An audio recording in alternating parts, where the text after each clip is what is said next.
Imagine living in a country where your every move could be under surveillance, where your feelings aren't a private matter but a potential criminal offense, where even a world-class genius is forced to play a farce to remain free. Today, we'll talk about three legends of Soviet culture: Sergei Eisenstein, Yuri Bogatyrev, and Rudolf Nureyev, and how their personal lives collided with a system that didn't forgive differences. Imagine spending your entire life admiring these geniuses of Soviet culture. Their faces appear in textbooks, their quotes appear on posters, their names, synonyms of talent and patriotism. But what if, behind the bronze busts and ceremonial biographies, there was a completely different story? A story that was silent in textbooks, cut from chronicles, and will never be shown in official films. Fake wives, safes stuffed with forbidden drawings, escapes abroad not for glory, but for salvation. Fear lurked in every letter, in every glance, in every word whispered in the kitchen. This isn't a conspiracy theory, but a glimpse into what remained between the lines. Today we'll reveal the hidden side of the lives of those we're accustomed to seeing as ideal Soviet heroes. And perhaps after this video, you'll never be able to look at their portraits the same way again. Sergei Eisenstein, a name that for millions of people is associated with the battleship Potemkin and the revolutionary montage that revolutionized world cinema. A monumental titan of Soviet cinema, a living classic, a favorite of the party, a man whose work is still studied today. But behind the granite facade of his official image lurked a story that today is perceived both as a personal drama and a document of the era. In 1934, Eisenstein unexpectedly married Perla Otashieva. To his contemporaries, this union seemed strange, but to those in the know, everything was crystal clear. By this time, as some researchers recount, denunciations of his personal life had already landed at the NKVD. The accusations included seducing young actors and other irregularities that, in Soviet reality, could have resulted in prison or exile. The marriage lasted only 3 days. Perla left almost immediately, leaving a dry but pithy entry in her diary: "We both knew it was a farce." Indeed, in the Stalin era, a sham marriage was a kind of insurance policy. A stamp in a passport could serve as proof of a normal life, and the absence of questions could protect against far more dire consequences. For a historian, this story is a striking example of how artistic geniuses, even at the height of their fame, were forced to play by the rules imposed on them by the system. For a critic, it's a tragicomedy in which personal feelings are superseded by political necessity. For a journalist, this is a story about how the state intruded into the most intimate of lives, depriving people of their right to authenticity. It's important to emphasize that we're not claiming that all rumors about Eisenstein's personal life are true, but the very fact of the sham marriage and the circumstances surrounding it speak volumes. This isn't just a romantic episode, but a reflection of a time in which even a great director couldn't afford to be himself. Perhaps that's why Eisenstein's story continues to captivate researchers. It encompasses everything: art, power, fear, and the ability to survive in a system where the personal became political. And if we look at this episode not as gossip, but as a social phenomenon, it helps us understand the core principle of Soviet reality. To preserve freedom, one had to sacrifice the truth about oneself. After a 3-day marriage, Sergei Eisenstein returned to his usual work: filming, editing, and searching for new artistic forms. But the word ordinary in this case sounds ironic. Nothing ordinary was ever normal in his life. From that moment on, he found himself under a tight surveillance hood. And this isn't just a figure of speech. Suspicions, hints, and whispers behind his back became part of everyday life. Behind the scenes, there were taunts and cautious glances in his offices. And, as some researchers recount, new acquaintances appeared in his circle. People who ostensibly helped, but who in turn relayed the director's every word and mood to higher-ups. Living under surveillance meant constantly monitoring not only what you did, but also how you felt. No frank conversations, no confidential confessions, even in your own diaries, careful wording. In the Stalin era, paper could be no less dangerous a witness than a living person. And yet, there was one secret in Eisenstein's life that he hid especially carefully. Hundreds of drawings of naked men were kept in his safe, locked behind several locks. Some were sketches, Some were explicit, almost pornographic scenes. For some, this may have been simply a creative exploration of the form and plasticity of the body. For others, evidence capable of ruining him forever. Before his death, he begged his wife to burn this archive, not to hide something shameful, but so that the Soviet Union would never use these works against him, even posthumously. Perla complied, and this gesture in itself is a powerful symbol. Even in death, a man continued to fear what the system might do to him. For a historian, this is a story not about sex or scandal, but about fear as a constant backdrop to life. For a critic, it is a tragic metaphor for a creator forced to hide part of his art in a safe, as if it were contraband. For a journalist, it is a reminder that state control in the USSR was not abstract, but absolutely concrete. It could come to your home, open your safe, and destroy you with a single document or a single drawing. Surveillance left no choice. Either you play the role imposed on you, or you disappear physically or symbolically. Eisenstein chose to act, but he also left us hidden traces of his real life, which we can study today, carefully understanding that this is not just about one man, but about an entire era. For Soviet audiences, Yuri Bogatyrev was a man from another world, charismatic, confident, brutal, with that same soft yet commanding manner of speech that could literally hypnotize. Women fell in love with him instantly, men admired or envied him. He appeared to be the ideal Soviet man, talented, successful, and in demand. But behind this facade lurked a carefully constructed legend. Bogatyrev allegedly had a wife. Not just any wife, but an architect named Zinaida. In interviews, he mentioned her with a slight, tired smile, like someone often asked the same question, a seemingly ordinary biographical detail. However, the odd thing was that no one ever saw Zinaida, not at premieres, not at official events, not in old, yellowed photographs. There were no joint photos, no mentions in the press, no recollections from friends confirming her existence. To the uninitiated, this might have been a trivial matter. Well, you never know. Some spouses prefer to keep a low profile, but in the USSR, a fictitious wife was more than just a cover. It was a lifeline in a sea where any wrong feeling or relationship could drag you down. In the Soviet system, the image of a heroic man also implied a certain image of his personal life. A beautiful wife, preferably also a respected professional, children, photos of the delivery, and against the backdrop of a New Year's tree. All this created the image of a proper Soviet citizen. If Bogatyrev's reality had become public knowledge, he would have risked not only his career but also his life. In the eyes of the state, deviations in the personal sphere were equated with a threat to the moral character of the country. It sounds absurd, but that's exactly how the logic of the ideological machine worked. Therefore, Zinaida, existing only in words, was the perfect defense. No details, no evidence, no reason to dig deeper. The legend worked flawlessly, and most importantly, it allowed him to continue doing what he did best, acting on stage and in film. For a historian, this episode illustrates how a personal biography in the USSR could be like a construction kit, assembled under the dictates of circumstances. For a critic, it's a tragicomic detail. An actor whose profession was to portray others was also forced to portray himself. For a journalist, it's a story about how the state imposed role models on its citizens and punished them for trying to be themselves.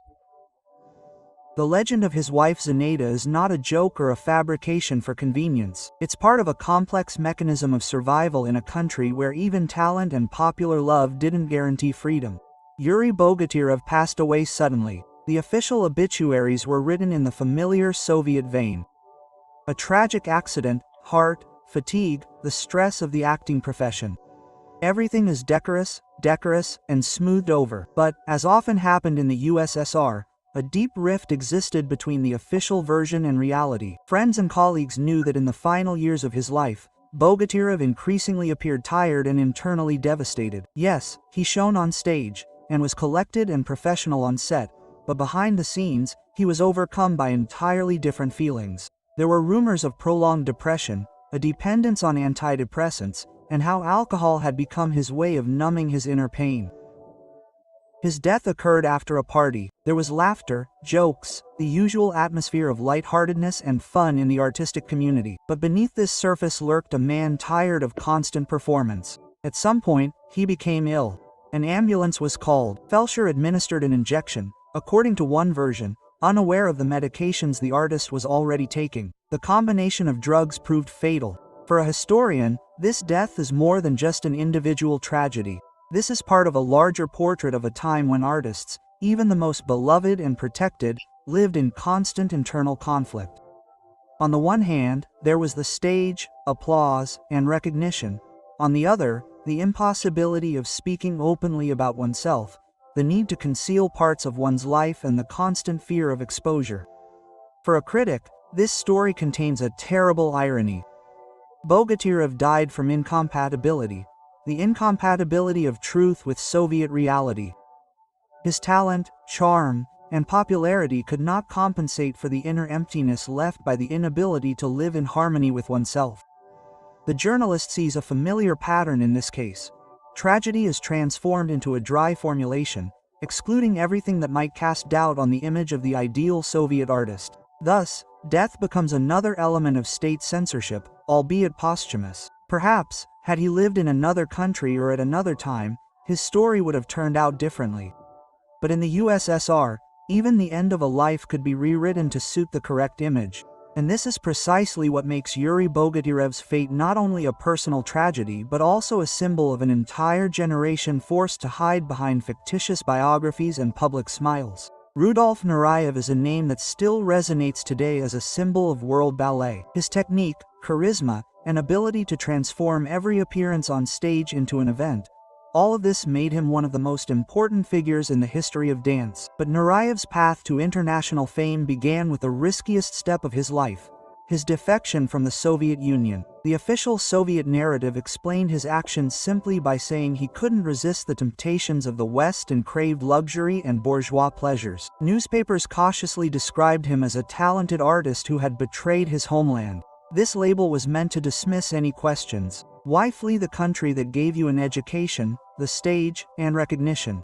But this narrative concealed a different reality. Rumors had long circulated in artistic circles about Nureyev's misguided allegiances. In the USSR at that time, this wasn't just frowned upon, it was criminally punishable. Under conditions of total control and surveillance, such a reputation could lead not only to the loss of a career but also to actual imprisonment. In the early 1960s, the Kirov Theatre Company toured Paris. There, at the famous Le Bourget airport, Nureyev made a decision that changed everything. When Soviet officials approached him demanding his immediate return to Moscow, he literally broke free from their entourage and sought political asylum from the French police. For a historian, this moment is like a still from a film. Tension, seconds to think, a choice between known danger and unknown freedom. For a critic, it was a turning point, when a person sacrifices everything for the right to be themselves. For a journalist, it was a dramatic scene in which politics, art, and human courage intertwined. The West embraced Nureyev as a star. He danced in London, New York, and Paris, collaborating with the best choreographers. But this freedom was not complete. In the 1980s, he learned he was HIV positive. The disease, which at the time was almost inevitably fatal, became his personal death sentence. By then, the USSR had chosen to pretend Nureyev no longer existed. He was erased from official history, as if he had never existed. Soviet propaganda operated on a simple principle: either you're a hero on stage, or you're dead. And if you're free, you're simply erased. Nureyev's escape is more than just the story of an artist who wanted a better life.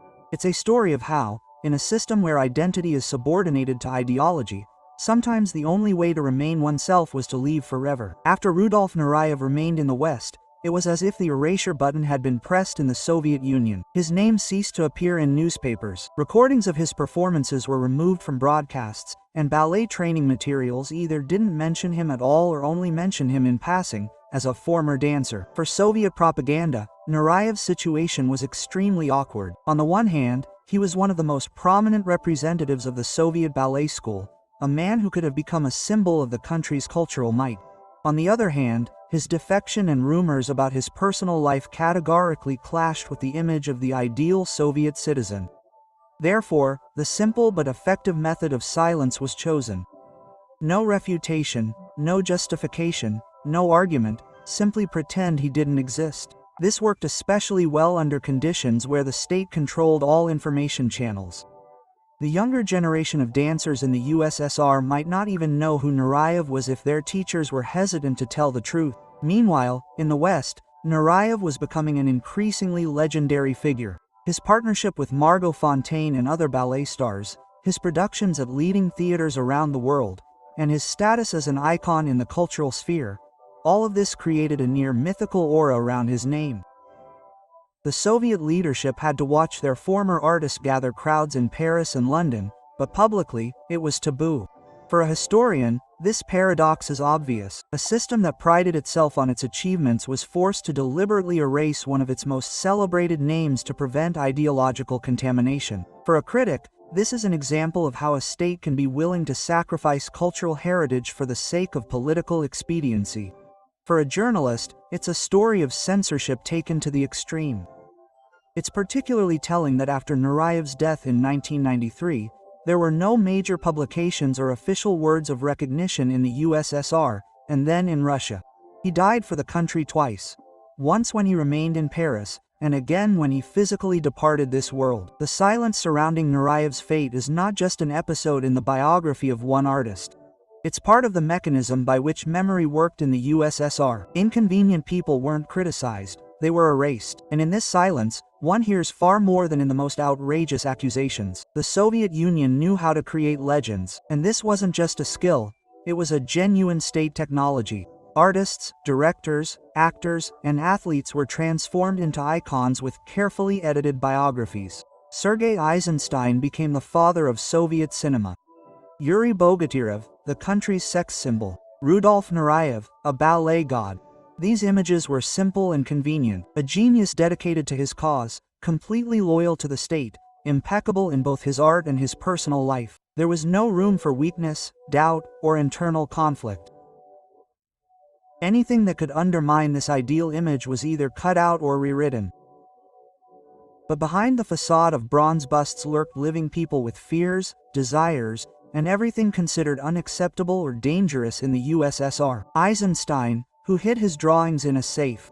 Bogatyrev, forced to invent a non-existent wife. Nureyev, who fled abroad to avoid not only political but also personal persecution. For a historian, this discrepancy between image and reality is key to understanding Soviet cultural policy. The mythologization of geniuses served not so much to glorify them as to create the right role models for the people. For a critic, it's an example of how art and personality can be used as a propaganda tool. For a journalist, it's a reminder that behind every legend stands an editor who deletes the page. It's especially important to understand that myth worked both ways. For the viewer, it created a sense of pride. These are our heroes, our idols, our proof that we are the best. For the heroes themselves, it became a cage from which they could not escape without destroying their entire image. Perhaps this is the most tragic irony of Soviet mythology. People placed on pedestals often paid the price in the form of their own freedom. They were expected to be not just talented, but also ideologically impeccable. And so, their real lives became a private underground, accessible only to the most trusted. It's precisely this underground of sham marriages, hidden drawings, clandestine affairs, silence, and escapes that destroys the legend when viewed without its ideological veneer. But does this destroy them as geniuses? No, quite the contrary, it makes them even more vivid and understandable, because we finally see the human being behind the myth. In the Soviet Union, fear wasn't just a feeling, it was a system. And this system permeated all spheres of life, including art.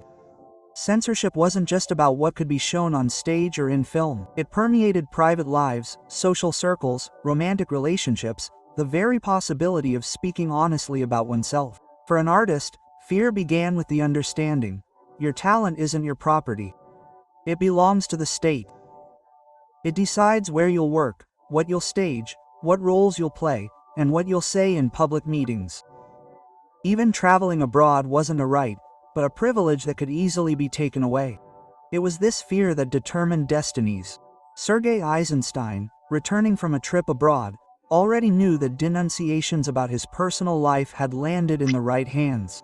To avoid arrest, he entered into a sham marriage. Yuri Bogatyrev created a fictitious wife to avoid raising suspicions. Rudolf Nureyev realized that in the USSR, not the stage, but perhaps a prison camp cell awaited him, and chose escape. Censorship functioned not only as an instrument of control but also as a constant reminder, we know everything about you. It was a game of psychological suffocation, where you begin to limit yourself to avoid trouble. Artists and actors knew in advance which themes and motifs were best left unexposed in their work, which jokes were unworthy even in the kitchen, and which connections were dangerous to maintain. For a historian, this phenomenon is one of the main reasons why many brilliant ideas and projects were shelved. For a critic, it is the key to understanding how art in the USSR often devolved into self-censorship. For a journalist, this explains why the brightest talents led double lives. In public, a perfect image. In private, a tense silence and caution in every word. Fear shaped a special culture of survival, an ability to negotiate with the system, to remain within its boundaries, yet still find tiny openings for self-expression. Sometimes these openings were in metaphors and allegories on stage, sometimes in intimate conversations with friends, sometimes in those very safes containing personal archives that were never meant to see the light of day. Ultimately, fear and censorship became not only external constraints but also internal jailers. And perhaps this is precisely the greatest tragedy of that generation. They learned to live and create under pressure, but they paid the price with their right to be themselves. In the Soviet cultural environment, a sham marriage was less a personal decision than a tool for survival. For some, it was a way to obtain a residence permit in Moscow or Leningrad. For others, a way to avoid suspicion and denunciations, and for some, like Sergei Eisenstein or Yuri Bogatyrev, a sham marriage became a true shield from repression. In 1934, Sergei Eisenstein married Perla Adasheva. This marriage lasted only 3 days, but its meaning was crystal clear to those in the know. The director was already facing accusations of seducing young actors. Traveling abroad became dangerous, and arrest was just one step away. In the Soviet Union at that time, having a wife automatically reduced the likelihood of accusations of immoral behavior. Yuri Bogatyrev took a different path. He created a legend about a wife named Zenaida, an architect whom no one had ever seen. He mentioned her in official interviews. In conversations with fans, he used her name, but in reality, Zenaida existed only in words. This allowed him to deflect intrusive questions about his personal life and maintain the illusion of a normal Soviet man. Such stories were not uncommon. Many actors, musicians, and artists whose personal lives fell short of Soviet moral standards invented family legends for themselves. Sometimes they actually entered into sham marriages with friends who understood the situation. Sometimes, it was limited to photographs with relatives or the mention of fictitious names. For a historian, a sham marriage in the USSR is not just a household trick, but part of a cultural code shaped by the pressure of the system.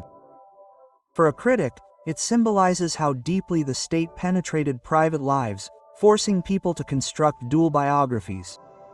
For a journalist, it provides rich material for research into how personal destinies were shaped to ideological standards. But sham marriages also had a downside. They required constant manipulation, the ability to maintain a narrative, and remember what you said and to whom. Any mistake could arouse suspicion, and in this constant tension, life turned into a performance, where the role of the happy family member had to be played out at home, on stage, and in interviews. As a result, fictitious marriages and invented legends became not only a defense but also part of an internal prison. Yes, they protected people from the direct attacks of the system, but at the same time, they reinforced the need to live someone else's life in order to preserve their own. In Soviet reality, a personal archive could be not just a memory or a creative legacy, but a direct sentence, especially if it contained something that contradicted the norms of socialist morality.